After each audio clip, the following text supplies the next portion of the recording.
Hey, yo, Pro Wrestling Podcast listeners, welcome to the show where we don't sing it, we bring it. Help us out and click subscribe to show your support. And while you're at it, if you are a YouTube user, make sure you click that little bell so they enable notifications every time a new episode of the Pro Wrestling Podcast goes up. You get notified.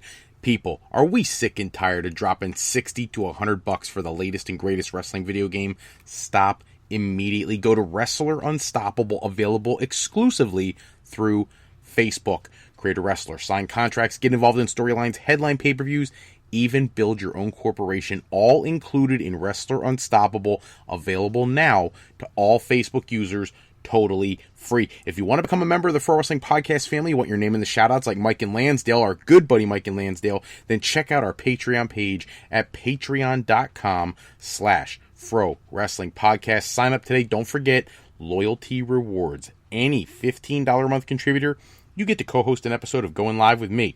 Our $7.50 a month contributors will enter you into a drawing. You might also get the chance to co-host an episode of Going Live with myself. Hello, everybody, and welcome to this live episode of the Pro Wrestling Podcast. Been away for a little while. Lots of things tying up the end of the school year. Those who know me know I'm a teacher first, but we get back to you guys as fast as we can. We'll be taking your questions, your comments, anything you want to talk about, the day's news, rumors, anything you want to talk about.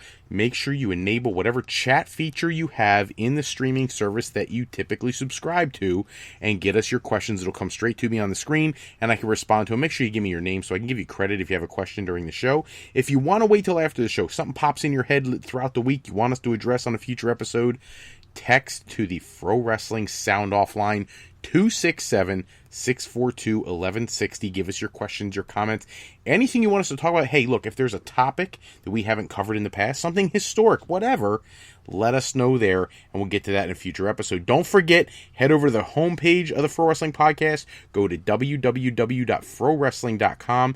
It's a great place to preview any topics coming to the show, and it's also a great way to come up with some of the questions you may want us to address on one of the shows. That being said, tonight's episode, we're loaded. We got a lot to talk about. We're going to kick off the show with WWE Stomping Grounds. We've got, the betting odds and then our predictions for the big pay-per-view coming up. Now, let's be honest here. This pay-per-view is just not creating enough buzz and excitement. They haven't even sold out the venue yet, which is kind of an indictment on how bad WWE programming has been lately. And I'm not trying to dump on WWE. I know a lot of people get into the mode of really crapping on the product and really, trying to talk about how horribly they've been booking things. Yes, they have. But here's the reality. A lot of times when you look at the matches, people's biggest complaint about WWE is every single show starts out with one of these exorbitantly long promos, and then you go into a match that you've seen 4 other times in the last 4 weeks, and then you go into some other long promo. You know where I'm going with this? So here's the reality. The reality of the situation is when the first time you see a new matchup, if they give it enough time, usually it's pretty engaging. The problem is they don't change up the matches whatsoever. Look, I know Ricochet and Cesaro seem to have really good chemistry, but I never, ever need to see those two in the ring again. I really don't. You know why? Because I've seen it about 15 times the last 10 weeks. Okay? I'm over Ricochet and Cesaro. Move on to something else. Now, I like the Ricochet Samoa Joe thing. I do. But that's not what I'm talking about. The first match between those two is going to be fantastic. Probably everyone after it's going to be a knockoff of the first one. That's where WWE has kind of lost their way. Back in the Attitude Era days, you could see unique matches almost every week on the show. And if they weren't unique, they put some kind of spin on them, maybe some kind of gadget match or something like that. So it kept it fresh, it kept it interesting, and it made it so you wanted to come back to see what they were going to do the next week that was going to top what they did the week before. Nowadays, it's exactly the opposite. You watch a WWE show, you see a match for the first time, you think, man, that's not so bad. And then you come back and the next one is, okay, already saw that. Not looking so great. Didn't do anything new. Hey, wait a minute. This is the third time I'm seeing it. The match is getting more stale now. Same moves, same sequences. And that's where they're falling off. And back in the day, they really used to change things up. So the problem with this is when you're heading into a show like Stomping Grounds, it's not one of the big 4 or 5 shows of the year. It's one of those little tertiary shows that they've mixed in just so they get some more pay-per-view revenue. The reality of the situation really is that this is one of those shows where they're hoping to get a few subscribers who buy it for free just to get the $9.99 a month in a subscriber count up for their publicly traded company. And that way, when you have the big shows, your numbers look better. But The card itself, it's really just not a stacked card. And they could have done so much more, but the show is missing so many marquee players. There's no Braun Strowman on the show, no Bobby Lashley. There's a lot of wrestlers missing, and it's a problem because people pay good money and they want to see good storylines. I don't even know where Braun Strowman's been for the last 2 months. You know what I'm saying? It's almost like he hasn't even been on the show. That's sad. Because a year ago, we were talking about him being Universal Champion. Now it's a year later, and it's like who is he? Does he still wrestle? What about Bobby Lashley? Does he still wrestle? You know, some of these guys that are just wasting with these half-hour promos with Shane McMahon and all this other nonsense. How about we take that time and focus on the wrestling talent? I understand it's an entertainment company, but let's be honest. People don't tune in on Monday nights and Tuesday nights to see entertainment. They tune in those 2 nights of the week to see wrestling. I don't care what Vince likes or not. The truth of the company is the World Wrestling Entertainment. Well, there is no wrestling entertainment if there's no wrestling. You know, anybody can tune into Maury Povich or the next horrible talk show and get talk show. We don't want that. We'll go watch The View, horrible talk show. We'll go watch that. No, instead, we want wrestling. So start giving us some of that. That being said, that's why AEW is garnering so much attention. And we're going to get into AEW a little bit more tonight because there's really some staggering statistics out there about their upcoming All Out show. But first, let's get to these predictions for Stomping Grounds. Let's start off at the bottom of the card. Big E and Xavier Woods, the New Day, taking on Kevin Owens and Sami Zayn. Honestly, the match is rather pointless unless it's booked the right way, which I never, ever, ever, ever, ever have confidence in WWE doing. Here's the deal. If I was booking this match, I would put Kevin Owens and Sami Zayn over. I would have them win the match so Big E and Xavier Woods could start the backstory of how the New Day can't win without Kofi Kingston. Follow me on this. If you have a situation where Big E and Xavier Woods really can't get the job done unless Kofi's in the match, and then you could turn Kofi into the guy who, they need me. They have to have me. We can't win without me. Now it gives an opportunity. We've been waiting all this time expecting Big E to be the heel turn. Maybe you could do it with Kofi instead. Kofi Kingston turns on Big E and Xavier Woods because they can't win without him. And that could be the way you go with the angle. That's the way I would book it. I would, because I need to generate some excitement on SmackDown. Let's face it, it's even getting stale there. That used to be like the real wrestling show of the two, and Raw was like the talk show. They're both turning into garbage lately, so I would do something to shake it up, and that's where I would go with that match. My prediction for the show is Kevin Owens and Sami Zayn win. Next match on the card, Roman Reigns versus Drew McIntyre. Here's the truth. We already know what's going to happen. So I'm going to tell you what's going to happen, and I'm going to tell you what should happen and what I'm going to predict because I'm a rebel and I'll never be any good. Roman Reigns is going to defeat Drew McIntyre because Vince McMahon cannot get over Roman Reigns.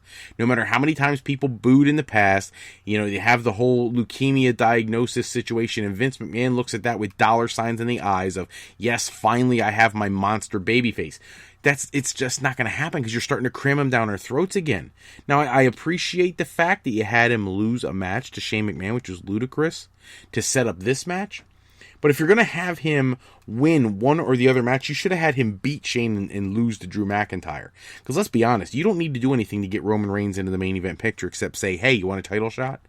But Drew McIntyre, he's ready for that next step. He was incredible in NXT. I thought they took the title off of him way too quick when they gave it to Andrade. And it's time for McIntyre to be at the top of the card. And I don't mean as the squash match guy who loses to the Roman Reigns', the Seth Rollins' of the world. I'm talking about the guy who could actually run the show for a good, significant year, maybe year and a half, as champion. And that's what Drew McIntyre can do. Because for as much of a jerk as his character is supposed to be, he has every drop of in-ring talent necessary to be a megastar. WWE, they just need to get behind him. That's the reality of the situation. Roman Reigns doesn't need the push. Drew McIntyre would do nothing but benefit from the push. Give the win to Drew McIntyre. Now, let's be honest. We know Roman Reigns is going to win, but I'm predicting the other way anyways because I'm praying WWE does something right for a change. My prediction, Drew McIntyre defeats Roman Reigns. SmackDown Tag Team Championship match, Daniel Bryan and Rowan are going to take on Heavy Machinery. This, to me, is a completely worthless tag team match. I think that what you really wanted here is instead of Heavy Machinery, the War Raiders, They kind of teased it on Raw. Maybe that's coming down the line. That match I would really love to see. This one I have not one drop of interest in. Heavy machinery, heavy underdogs, and they're going to get steamrolled by Daniel Bryan and Rowan. The only way this match should go the other way is if for some reason Daniel Bryan gets knocked outside the ring and Rowan takes the fall, but I really just don't see that happening. They've been booking them strong since the whole pairing of Bryan and Rowan, so I see them retaining the championship. Cruiserweight Championship match, Tony Nese defending against Drew Gulak and Akira Tozawa. Triple threat Cruiserweight match. 205 Live is just such a forgotten entity. It really is. And it's a shame because they have some of the best matches in the entire company. This match should have included somebody we're going to talk about in a little bit, Mike Kanellis. It didn't. That's a missed opportunity on WWE's part, unless they're saving him for a big push a little further down the road, which I think is dumb. He's been waiting long enough. But I predict Tony Nese is going to retain his championship in this match. He should. He only got it recently. He hasn't done anything with it yet. Really, 205 Live hasn't done anything with anything because they're not promoted whatsoever. All the complaints that Impact Wrestling has about the Pursuit Network not promoting Impact Wrestling, that's what 205 Live should be saying about WWE and 205 Live on the network. They don't promote the Cruiserweight division whatsoever. They should be featured on every single show because they're that good. That's one of the things that made WCW, initially at least, a huge success, was showcasing those cruiserweights because they can have some of the best matches. WWE, it's like they're the bastard children of the wrestling ring. They don't put them on ever. And it's really a loss for WWE fans because that's a lot of nights. That's the best matches you could possibly see. The United States Championship match, we mentioned it earlier.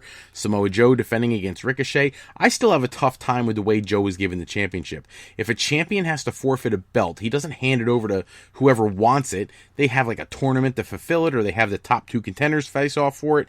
You don't just hand a championship to somebody. I think that's ludicrous. But being that they did, now you got to wonder, do they have Samoa Joe defeat Ricochet, who, by the way, has lost several times to Cesaro recently, so I don't know how you can consider him to be in a position to defeat Samoa Joe. Or do you give it to Ricochet and kind of level the playing field, muddy the water even more like WWE likes to do, keeping everybody at mid-card status? Let's face it, the U.S. title is a mid-card championship. Samoa Joe belongs to the top of the card, but he's not. He's not because they don't really know how to use him. So this match should be a lot of high-flying stuff. Samoa Joe, at some point, Ricochet's going to hit some kind of flipping move. Joe's going to catch him right in the coquina clutch. Samoa Joe, the prediction is, retains the United States Championship. We got Little Miss Bliss taking on Bayley for the SmackDown Women's Championship. This is the most ridiculous thing ever. If you're going to have a brand extension, then just do it. You can't keep moving people back and forth show to show and have them challenging for championships. It just doesn't make sense.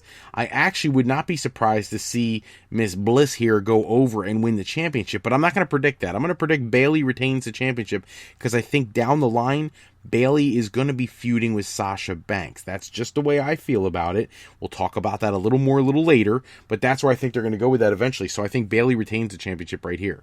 Same thing with Kofi Kingston, Steel Cage WWE Championship match, defending against Dolph Ziggler. Dolph Ziggler is a fill-in character because Kevin Owens didn't want to go to Saudi Arabia. WWE has not suddenly changed all their perspective on Dolph Ziggler and decided to put their world championship on him. They just haven't. That happens once in a lifetime, like Kofi Kingston. But it's not happening again with Dolph Ziggler. He's just not the man. He doesn't want to be the man anymore. I think he wants to expand his horizons. He's just a stopgap competitor. And for that reason alone, Kofi Kingston retains the championship. Raw Women's Championship, Becky, not so 2 belts anymore, just 1 belt, might be down to no belts by the end of the night. I don't predict that. I think Becky Lynch is going to destroy Lacey Evans. I think Lacey Evans came out with so much to do about her character. Vince McMahon loved the character, but honestly, in the ring, she doesn't deliver. She just doesn't. I think she's a talented young lady, but she doesn't deliver. So that I don't see happening. I see Becky Lynch retaining. And her boyfriend, Seth Rollins, Universal Champion, defending against Baron Corbin. A special referee is going to be announced. I would not be surprised if this special referee ends up being Bray Wyatt, in his whatever you want to call his new character. And I see him helping Seth Rollins retain the championship, and then it funneling into a feud between Seth Rollins and Bray Wyatt later on, possibly at SummerSlam. I would be all for that. The only other thing I could see possibly happening would be Seth Rollins, Baron Corbin using Paul Heyman as his referee so he could help him defeat Seth Rollins, and then Brock attacks Baron Corbin and takes the Universal Championship from Baron Corbin, cashing in his Money in the Bank. That's actually probably the way I would book it, and that way Rollins could give chase. Again, we could have that match again at SummerSlam, and who the heck knows what they do at that point. I don't think even they know what they're doing at that point. Moving on in the news for the day, G1 Climax. Last week they announced all the participants. Really need to look at that card because you want to talk about such an incredible concept in the wrestling world. The G1 Climax is the tournament of all tournaments every single year. Block A has Kazuchika Okada, Zack Sabre Jr., Hiroshi Tanahashi, Kota Ibushi, Evil, Sonata, Bad Luck Fale, Lance Archer, Will Ospreay, Kenta. Like, that is as incredible a lineup as there is. And for those who don't know what the G1 Climax includes, it is first a Block A, Block B setup. The block competitors face off against each other, and it's a round-robin style tournament. Everybody faces everybody. Every time you get a win, you get points. 2 points for a victory. No points for a loss, okay? And when you get to the end, whoever's the highest point getter will go against the winner of Block A goes against the winner of Block B, and the winner of that match is the winner of the G1 Climax and gets a shot at the IWGP World Heavyweight Championship. Just the Block A alone, Okada, Sabre Jr., Tanahashi, Ibushi, Sonata, who's been incredible lately, Ospreay, Kenta, those guys are all going to face each other. I can't wait to see another Zack Sabre Jr. and Will Ospreay match. That's going to be incredible. Kenta versus Zack Sabre Jr. or Will Ospreay. Kenta against Sonata should be incredible. Kenta against Ibushi. Those are matches we haven't seen yet. And if you're beginning to become a diehard New Japan Pro Wrestling fan, just Block A alone is off the chain. And you look at Block B, Tetsuya Naito, Tomohiro Ishii, Juice Robinson, Toru Yano, Hiroki Goto, Jay White, Jeff Cobb, Shingo Takagi, Taichi, Jon Moxley. I look at this block and I say to myself, I don't see how Jon Moxley doesn't get to the top of Block B. I don't know that they'll let him win the block yet, but if they do, follow me on this train of thought. Can you imagine if Jon Moxley wins Block B and takes on Kazuchika Okada as the winner of Block A? Those two would make for an insane dream match to crown the G1 Climax winner this year. I don't know that that's going to happen so fast for Jon Moxley. They have a little thing about the Gaijin winning over there. They prefer the outside wrestlers not always take the top spots. Jeff Cobb is a realistic possibility. Jay White, the leader of the Bullet Club, is a very good possibility. Naito needs to reestablish himself. That's a possibility. So there's so many. The Block A alone was incredible. Block B just makes it all that much more fun. So we'll have to wait and see how that works out, but I am very much looking forward to the G1 Climax. If you have never seen it, you gotta tune in to Access Television. Check that out because it's going to be an incredible show. Sasha Banks in the news. She filmed all the stuff necessary for WWE 2K20, or whatever you want to call it, and but she has not returned to TV. This is why I think they must have worked something out, and she must be on the verge of coming back. I know she had her meeting with Vince a few weeks ago. She's done this 2K20 stuff, which would make you assume there's some goodwill building there. But, of course, if she's not in the ring yet, now they could be saving her for some big, miraculous, spectacular return. I think that is why earlier in the evening I told you I think she's going to be the one to challenge Bayley for that SmackDown Women's Championship. I think the storyline is custom made. You know, you were my partner. You know, I was out of action. You went off without me and went off on your singles career, and now I want revenge. I think it's a built-in storyline. I don't know who plays the role of the heel in that. I really don't. But I do think there's a clear path to her coming back to WWE very, very soon. The only thing that could screw it up is, and I don't know if she's doing it for storyline purposes or to sell the fact that she's not back yet, but she's actually retweeting aew-fyter-fest postings today on Twitter, which is a little weird if you're returning to WWE. But she could be doing that on purpose to fuel the speculation that she's not going back to WWE, only to then go ahead and return to WWE. The money that's out there right now is insane. I know some of these wrestlers are like, I'm not in it for the money. You got to be a fool to turn out some of the money that they're offering people. My understanding is if she were to come back to WWE, there's been no negotiation on a huge pay raise, and I think she absolutely deserves that. Somebody who else is in the news today, Lars Sullivan, is probably out for the remainder of 2019, well into 2020, after having surgery. They haven't disclosed exactly what the full extent of the injury was, but clearly a knee injury, severe injury at the hands of the Lucha House Party, which I can't believe I'm saying that. But Lars Sullivan, with all the drama he's had this year, now he's legitimately injured and out for the rest of the year, it looks like. Now, of course, you know, stranger things have happened. We know that Big E wasn't supposed to be back for like a year and a half, and then he came back within a month or two. I suppose Sullivan could do that. But as of right now, Lars Sullivan out of action for the rest of 2019. All Elite Wrestling, the huge news last week, they released the tickets for All Out. It's sold out in under 15 minutes. The biggest storyline is that they've had requests for over 135,000 tickets. So here's the deal. Because I'm tired of hearing these stats, because it's really ludicrous, okay? I don't care how many people call in and say, oh, I'm interested in tickets. I care so much more about how many would actually sell, not how many theoretically could sell. So here's what I would like to request of AEW, as if they listen to me anyways. Book a stadium, a big stadium, monstrosity stadium, and put together a card that is the best you got. Now, you've got an incredible talent pool. You've got depth on your roster. You have a women's championship that they announced this week. Tony Khan made reference to. Tag team championships coming. Women's tag team championships at some point were announced this week.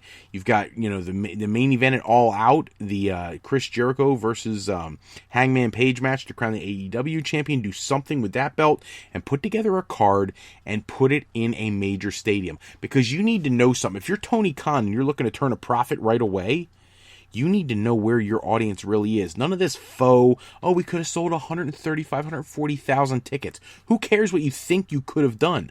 Put your money where your mouth is. Go to AT&T Stadium in Dallas, Texas. Okay? Do what WWE did. Sell out 100,000 seats to an AEW show. Make it happen.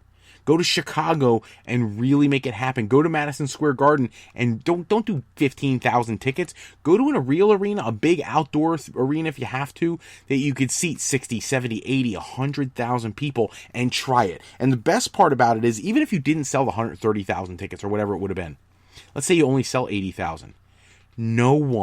Nobody has ever sold that kind of tickets except WWE. You want to talk about ending the debate about whether or not your competition? Book a large stadium and sell 80,000 tickets and shove that in WWE's face. Hey, you think we're just about these small shows? We only have this one niche audience? Here's 80,000 tickets sold at, I don't know, say the same stadium they book WrestleMania at every single year. Wherever the Mania is going, you book it for the fall, and you go in the same venue that WrestleMania was, and you book your show, whatever, All Out, All In, all this, that, and the other. Every year, that's what I would do, until you prove that you are a legitimate threat to WWE, because right now you're not. You've put on one show, it had some issues, pretty good show, but had some technical issues. Prove that you're on par with WWE. Chris Jericho came out this week on his podcast and was saying how he thinks if WWE doesn't change their way they work things, everybody's going to want to leave and come to AEW. Well, maybe that's true. Maybe not. Let's be honest.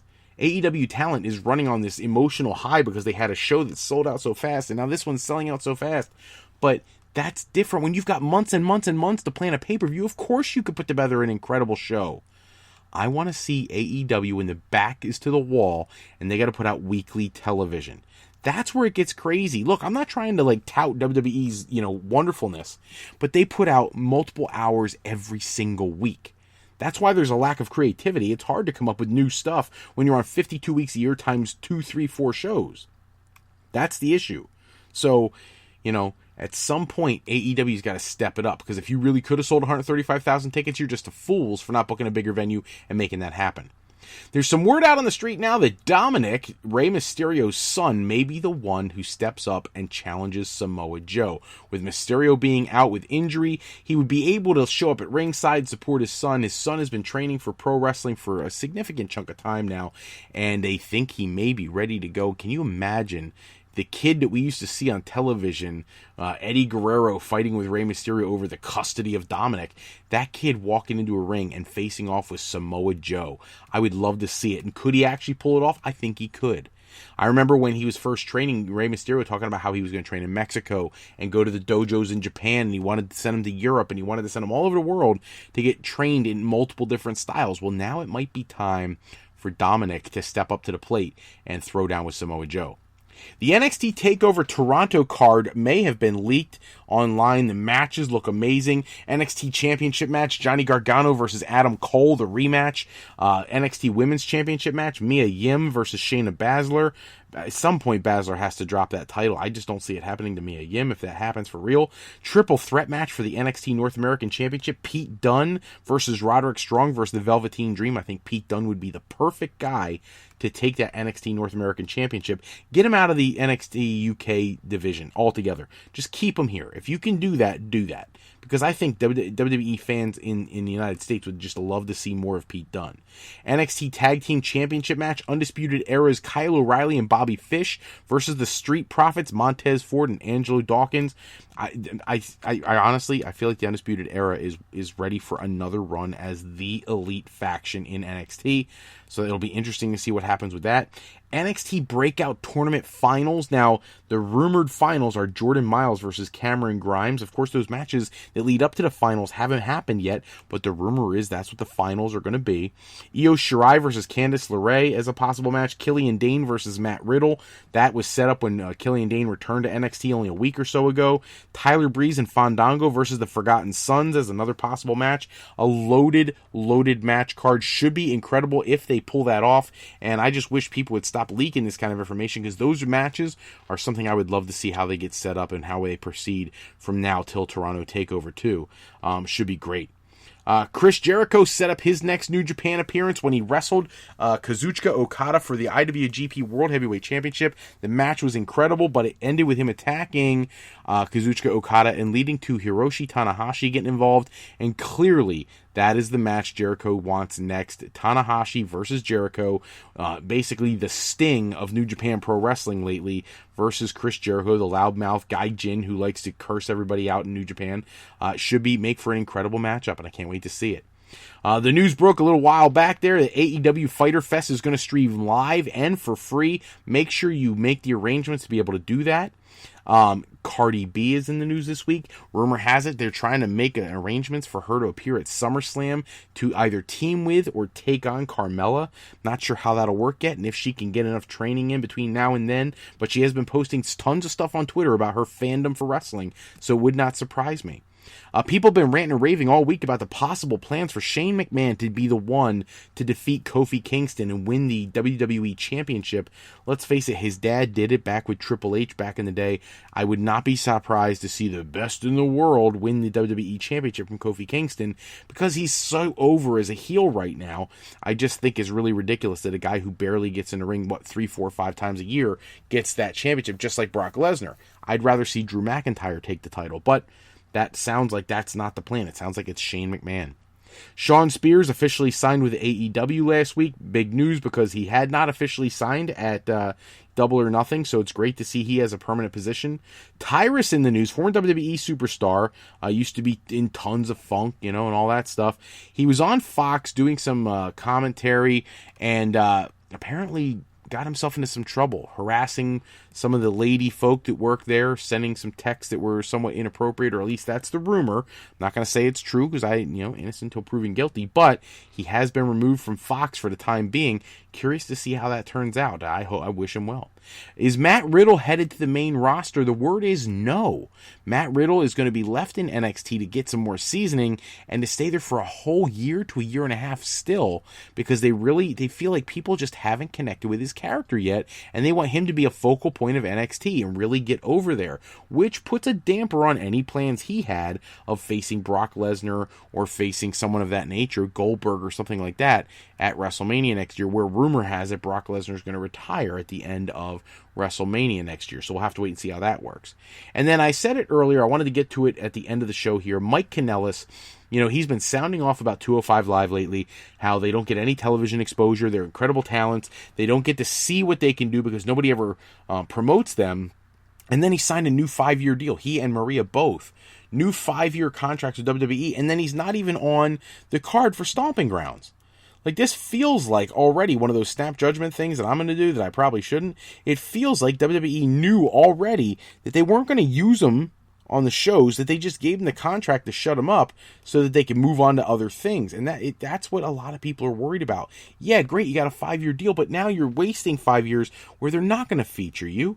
They're not going to make you a focal point of the show, and that's a problem. Mike Kanellis is an incredibly talented wrestler. He deserves the opportunity to be a part of the show, and right now he's just not. And hopefully WWE figures out how ridiculous this is, because that's going to lead to talents wanting to leave. They want to hone their craft and display their craft. And when you've got people like someone as talented as Mike Kanellis coming in, signing a 5-year deal and then getting buried, that's going to have an impact on who's going to want to re-sign with the company. That's all the time we have for this episode. Check back with us next episode where we'll run down all the latest wrestling news and rumors. Special thanks, as always, goes out to bensound.com and purpleplanet.com. They produce any music or sound effects we use in our shows. Today's podcast sponsored, as always, by Beazle Games. Bringing a friend to family game night is easy with sketchy people. Showcase your artistic side in this game from Beazle Games by going to frowrestling.com and clicking the icon in the middle of the screen to pick up your copy today. And to aew-repair.com. Contact Alley Repair today for servicing of all your classic skee-ball, pinball, and arcade game needs. If you're looking for your next career move, you're considering college, university life, or you just need some formal training for your next career decision, go to our sister website at frolifeplanning.com for all your higher education needs, as Fro Life Educational Planning is for today, for tomorrow, and for life with Fro Life. I'm Fred Froelich, better known as Mr. Fro. I want to thank you so much for taking a few moments with us today. If you're looking for more wrestling news and rumors, go to www.tsj101sports.com for their articles on wrestling, or go to my blog, In Fro's Corner, on frowrestling.com, and check out my articles there. Don't forget to support indie wrestling. Click on the Indie Events tab at the top of frowrestling.com and check out a show coming to you. Get that one-to-one experience you can't get at a WWE show. Until next time, take care, everybody. Have a great night and enjoy WWE Stomping Grounds. Take care. Have a great one.